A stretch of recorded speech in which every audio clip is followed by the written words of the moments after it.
بسم الله الرحمن الرحيم. السلام علیکم ناظرین، آج سے ہم اس محفل میں فضائل اعمال کی تعلیم کریں گے اور انشاءاللہ عمل میں لانے کی پوری کوشش کریں گے۔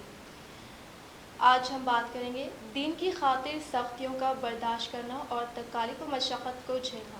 حضور اقدس صلی اللہ تعالیٰ علیہ وسلم اور صحابہ کرام رضی اللہ تعالیٰ عنہ نے دین کے پھیلانے میں جس قدر تکلیفیں اور مشقتیں برداشت کی ہیں، ان کا برداشت کرنا تو دور، اس کا ارادہ کرنا بھی ہم جیسے نالائقوں سے دشوار ہے۔ تاریخ کی کتابیں ان واقعات سے بھری ہوئی ہیں، مگر ان پر عمل کرنا تو علیحدہ رہا، ہم ان کی معلوم کرنے کی بھی تکلیف نہیں کرتے۔ اس باب میں چند قصوں کو نمونے کے طور پر ذکر کرنا ہے۔ ان میں سب سے پہلے حضور صلی اللہ تعالیٰ علیہ وسلم کے ایک قصے سے ابتدا کرتے ہیں۔ حضور صلی اللہ تعالیٰ علیہ وسلم کا ذکر برکت کا ذریعہ ہے۔ حضور اکرم صلی اللہ تعالیٰ علیہ وسلم کی طائف کے سفر کا قصہ۔ نبوت مل جانے کے بعد 9 برس تک نبی اکرم صلی اللہ تعالیٰ علیہ وسلم مکہ مکرمہ میں تبلیغ فرماتے رہے اور قوم کی ہدایت اور اصلاح کی کوشش فرماتے رہے، لیکن تھوڑی سی جماعت کی سپاہ جو مسلمان ہو گئے تھے اور تھوڑے سے ایسے لوگوں کے علاوہ جو باوجود مسلمان نہ ہونے کے آپ کی مدد کرتے تھے، اکثر کفار مکہ آپ کو اور آپ کے صحابہ کو ہر طرح کی تکلیفیں پہنچاتے تھے، مذاق اڑاتے تھے اور جو ہو سکتا تھا اس سے درگزر نہ کرتے تھے۔ حضور صلی اللہ تعالیٰ علیہ وسلم کے چچا ابو طالب بھی انہی نیک دل لوگوں میں تھے جو باوجود مسلمان نہ ہونے کے حضور صلی اللہ تعالیٰ علیہ وسلم کی ہر قسم کی مدد فرماتے تھے۔ 10ویں سال میں جب ابو طالب کا بھی انتقال ہو گیا تو کافروں کو اور بھی ہر طرح کھلے مہار اسلام سے روکنے اور مسلمانوں کو تکلیف پہنچانے کا موقع ملا۔ حضور اقدس صلی اللہ تعالیٰ علیہ وسلم اس خیال سے طائف تشریف لے گئے کہ وہاں قبلہ کی بڑی جماعت ہے، اگر وہ قبلہ مسلمان ہو جائے تو مسلمانوں کو ان تکلیفوں سے نجات ملے اور دین کے پھیلنے کی بنیاد پڑ جائے۔ وہاں پہنچ کر قبلے کے 3 سرداروں سے جو بڑے درجے کے سمجھے جاتے تھے گفتگو فرمائی اور اللہ کے دین کی طرف بلایا اور اللہ کے رسول کی یعنی اپنی مدد کی طرف متوجہ کیا، مگر ان لوگوں نے بجائے اس کے کہ دین کی بات کو قبول کرتے یا کم سے کم عرب کی مشہور مہمان نوازی کے لحاظ سے ایک نووارد مہمان کی خاطر مدارت کرتے صاف جواب دے دیا اور نہایت بے رخی اور بد اخلاقی سے پیش آئے۔ ان لوگوں نے یہ بھی گوارا نہ کیا کہ آپ یہاں قیام فرما لیں۔ جن لوگوں کو سردار سمجھ کر بات کی تھی وہ شریف ہو گئے اور مذہب گفتگو کرے۔ ان میں سے ایک شخص بولا کہ اوہو، آپ ہی کو اللہ نے نبی بنا کر بھیجا ہے۔ دوسرا بولا کہ اللہ کو تمہارے سوا کوئی اور ملتا ہی نہیں تھا جس کو رسول بنا کر بھیجتے۔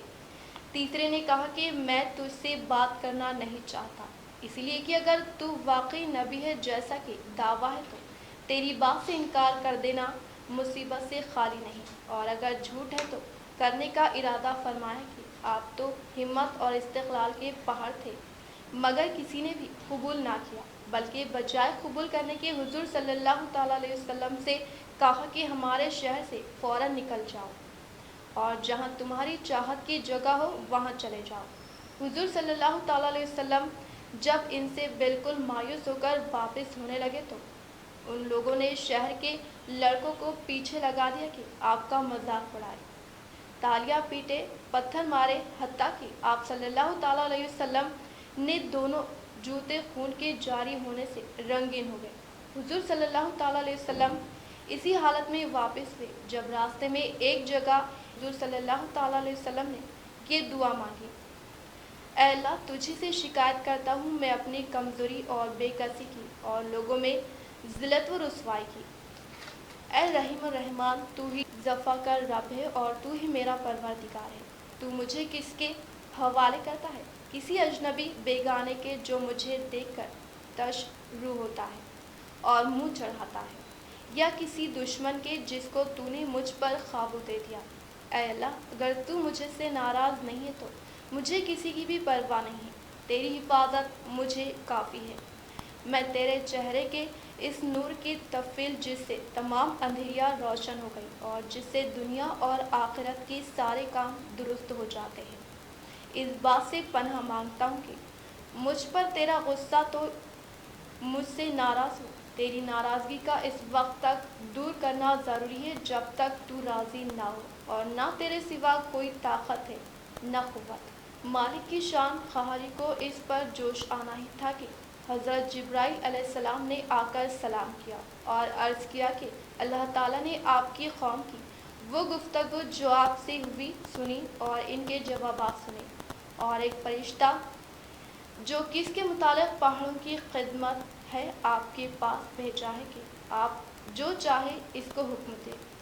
اس کے بعد اس فرشتے نے سلام کیا اور عرض کیا کہ جو ارشاد ہو میں اس کی تعمیل کروں، اگر ارشاد ہو تو دونوں جانب کے پہاڑوں کو ملا دو جس سے کہ سب درمیان میں کچل جائیں، یا اور جو سزا آپ تجویز فرمائے۔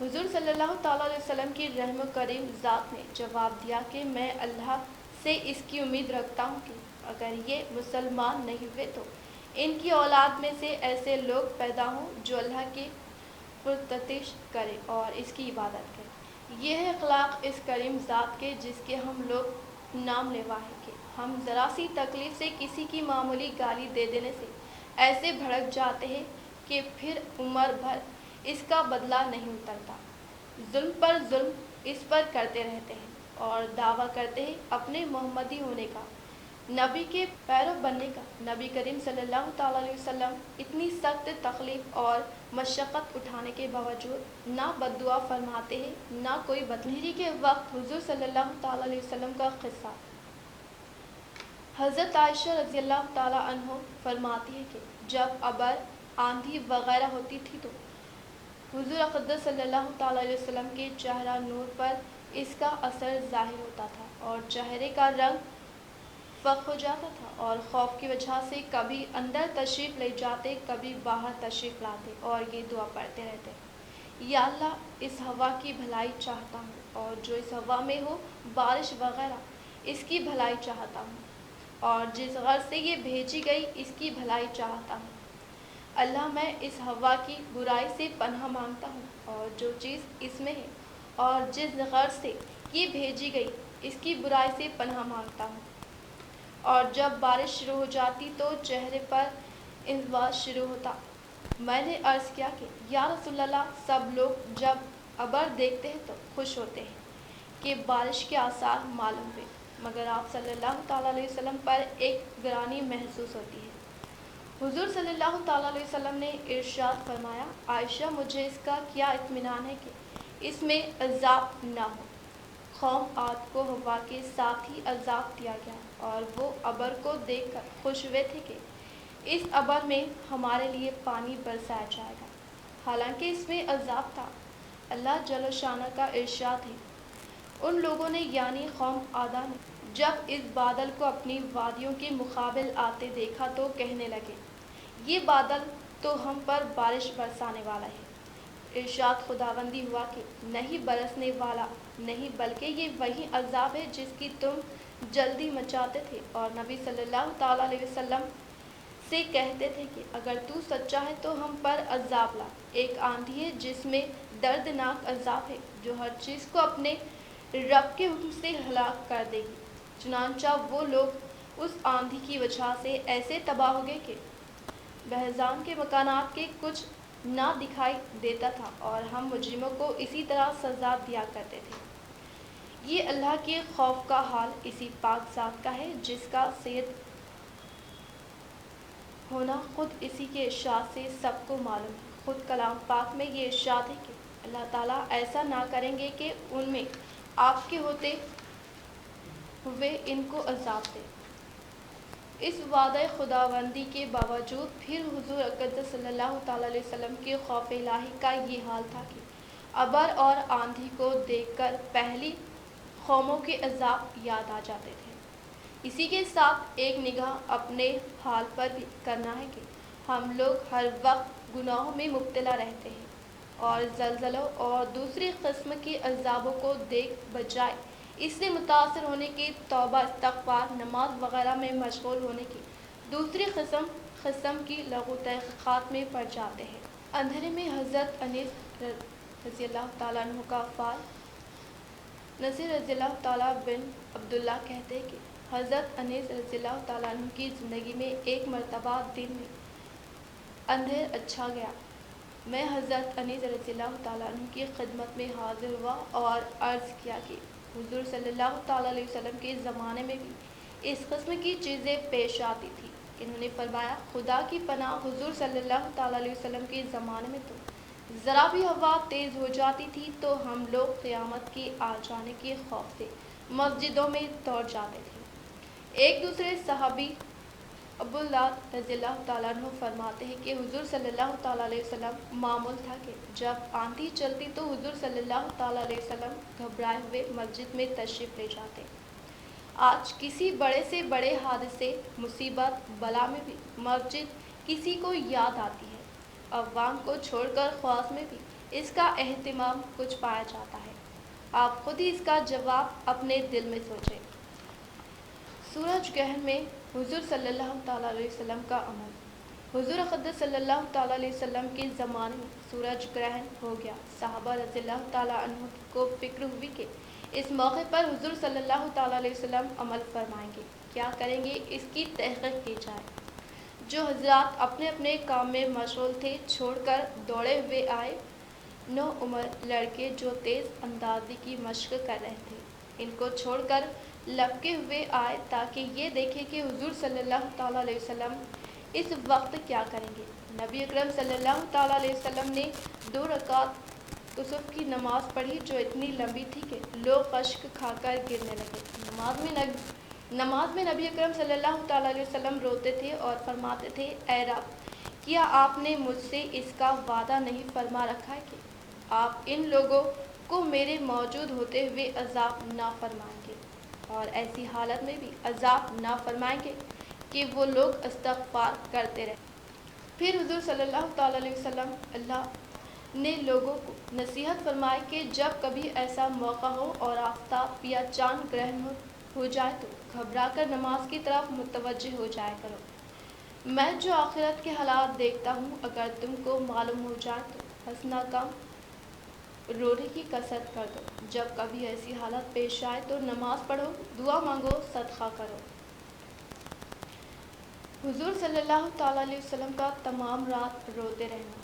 نبی اکرم صلی اللہ تعالیٰ علیہ وسلم ایک مرتبہ تمام رات روتے رہے اور صبح تک نماز میں یہ آیت تلاوت فرماتے رہے، اے اللہ، اگر آپ ان کو سزا دے جب بھی آپ مختار ہیں کہ یہ آپ کے بندے ہیں اور آپ ان کے مالک ہیں، اور مالک کو حق ہے کہ بندوں کو جرائم پر سزا دے، اور اگر آپ ان کو معاف فرما دے تو بھی آپ مختار ہیں کہ آپ زبردست قدرت والے ہیں، تو معافی پر بھی قدرت ہے، اور حکمت والے ہیں تو معافی بھی حکمت کے مواقف ہوگی۔ امام اعظم رضی اللہ تعالیٰ عنہ کے متعلق بھی نقل کیا گیا ہے کہ وہ ایک شب تمام رات پڑھتے رہے اور روتے رہے۔ مطلب آیت شریفہ کا یہ ہے کہ قیامت کے دن مجرموں کو حکم ہوگا کہ دنیا میں تو سب ملے جلے رہیں گے، مگر مجرم لوگ سب الگ ہو جائیں گے اور غیر مجرم علیحدہ۔ اس حکم کو سن کر جتنا بھی رویا جائے تھوڑا ہے کہ نامعلوم اپنا شمار مجرموں میں ہوگا یا فرما برداروں میں۔ حضرت ابوبکر رضی اللہ تعالیٰ عنہ پر اللہ کا ڈر۔ حضرت ابوبکر صدیق رضی اللہ تعالیٰ عنہ جو باجمع اہل سنت انبیاء کے علاوہ تمام دنیا کے آدمیوں سے افضل ہیں، اور ان کا جتنا ہونا یقینی ہے کہ خود حضور قدس صلی اللہ تعالیٰ علیہ وسلم نے ان کو جنتی ہونے کی بشارت دی، بلکہ جنتیوں کی ایک جماعت کا سردار بنایا، اور جنت کے سب دروازوں سے ان کی پکار اور بلاوے کی خوشخبری دی، اور یہ بھی فرمایا کہ میری امت میں سب سے پہلے ابوبکر رضی اللہ تعالیٰ عنہ جنت میں داخل ہوں گے۔ اس سب کے باوجود فرمایا کرتے کہ کاش میں کوئی درخت ہوتا جو کاٹ دیا جاتا، کبھی فرماتے کاش میں کوئی گھاس ہوتا کہ جانور اس کو کھا لیتے۔ کبھی فرماتے کہ کاش میں کسی مومن کے بدن کا بال ہوتا۔ ایک مرتبہ ایک باغ میں تشریف لے گئے اور ایک جانور کو بیٹھا ہوا دیکھ کر ٹھنڈ سانس بھرے اور فرمایا کہ تو کس قدر لطیف ہے کہ کھاتا ہے، پیتا ہے، درختوں کے سائے میں پھرتا ہے اور آخرت میں تجھ پر کوئی حساب کتاب نہیں۔ کاش ابو بکر رضی اللہ تعالیٰ عنہ بھی تجھ جیسا ہوتا۔ یہ ہے کہ اللہ کا خوف کے ایک معمولی سے کلمے میں حضرت ابو بکر صدیق رضی اللہ تعالیٰ عنہ کو بدلے کا اس قدر فکر اور اہتمام ہوا کہ اول خود درخواست کی اور پھر حضور صلی اللہ تعالیٰ علیہ وسلم کے واسطے سے اس کا ارادہ فرمایا کہ ربیہ بدلے لے۔ آج ہم سینکڑوں باتیں ایک دوسرے کو کہہ دیتے ہیں، اس کا خیال بھی نہیں ہوتا کہ اس کا آخرت میں بدلہ بھی لیا جائے گا یا حساب کتاب بھی ہوگا۔ حضرت عمر رضی اللہ تعالیٰ عنہ کی حالت۔ حضرت عمر رضی اللہ تعالیٰ عنہ بسا اوقات ایک تنکا ہاتھ میں لیتے اور فرماتے کاش میں یہ تنکا ہوتا۔ کبھی فرماتے کاش مجھے میری ماں نے جنا ہی نہ ہوتا۔ ایک مرتبہ کسی کام میں مشغول تھے، ایک شخص آیا اور کہنے لگا فلاں شخص نے مجھ پر ظلم کیا ہے، آپ چل کر مجھے بدلہ دلوا دیجیے۔ آپ رضی اللہ تعالیٰ عنہ نے اسے ایک درہ مار دیا کہ جب میں اس کام کے لیے بیٹھتا ہوں اس وقت تو آتے نہیں، جب میں دوسرے کاموں میں مشغول ہو جاتا ہوں تو آ کر کہتے ہیں کہ بدلہ دلوا۔ وہ شخص چلا گیا، آپ نے آدمی بھیج کر اس کو بلوایا اور درہ اس کو دے کر فرمایا کہ بدلہ لے لو۔ اس سے عرض کیا کہ میں نے اللہ کے واسطے معاف کیا۔ گھر تشریف لائے، 2 رکعت نماز پڑھی، اس کے بعد اپنے آپ کو خطاب کر کے فرمایا اے عمر رضی اللہ تعالیٰ عنہ، تو کمینہ تھا، اللہ نے تجھ کو اونچا کیا۔ تو گمراہ تھا، اللہ نے تجھ کو ہدایت دی۔ تو ذلیل تھا، اللہ نے تجھے عزت دی، پھر لوگوں کا بادشاہ بنایا۔ اب ایک شخص آ کر کہتا ہے کہ مجھے ظلم کا بدلہ دلوا دے تو اس کو مارتا ہے، کل کو قیامت کے دن اپنے رب کو کیا جواب دے گا؟ بڑی دیر تک اسی طرح اپنے آپ کو ملامت کرتے رہے۔ آپ کے غلام حضرت اسلم رضی اللہ تعالیٰ عنہ کہتے ہیں کہ میں ایک مرتبہ حضرت عمر رضی اللہ تعالیٰ عنہ کے ساتھ حرم مدینہ کے قریب ایک جگہ کی طرف جا رہا تھا۔ ایک جگہ آگ جلتی ہوئی جنگل میں نظر آئی۔ حضرت عمر رضی اللہ تعالیٰ عنہ نے فرمایا کہ شاید یہ کوئی قافلہ ہے جو رات ہو جانے کی وجہ سے شہر میں نہیں گیا، باہر ہی ٹھہر گیا، چلو اس کی خیر خبر لیں، رات کو حفاظت کا انتظام کرے۔ وہاں پہنچے تو دیکھا ایک عورت ہے جس کے ساتھ چند بچے ہیں جو رو رہے ہیں اور چلا رہے ہیں، اور ایک دیگچی چولہے پر رکھی ہے جس میں پانی بھرا ہوا ہے اور اس کے نیچے آگ جل رہی ہے۔ انہوں نے سلام کیا اور قریب آنے کی اجازت لے کر اس کے پاس گئے اور پوچھا کہ یہ بچے کیوں رو رہے ہیں؟ عورت نے کہا کہ بھوک سے لاچار ہو کر رو رہے ہیں۔ دریافت فرمایا کہ